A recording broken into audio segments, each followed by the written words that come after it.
அம்மா இன்னைக்கு என்ன செய்ய போறீங்க? உருளைக்கிழங்கு, சின்ன வெங்காயம், பூண்டு போட்டு காரக்குழம்பு வைக்க போறேன். பீன்ஸ் பொரியல். சரி, டிஷ்ஷை வந்து லாஸ்ட்டாக பார்த்துக்கலாம்.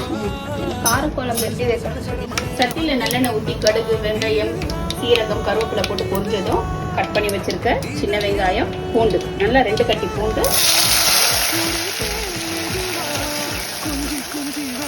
ஒரு உருளைக்கிழங்கு தோல் சீவி கட் பண்ணி வச்சிருக்கேன். நல்லா வதக்கிக்கலாம். காய் நல்லா வதங்கிருக்கு. இப்போ இங்கே பார்த்தீங்கன்னா ஒரு நெல்லிக்காய் சைஸ் அளவுக்கு புளியை ஊற வச்சு நல்லா கரைச்சி எடுத்துட்டு அதில் ஒரு தக்காளி பழம், தேவையான அளவுக்கு குழம்பு மிளகாத்தூள், மஞ்சத்தூள் போட்டு கரைச்சி எடுத்து வச்சுருக்கேன்.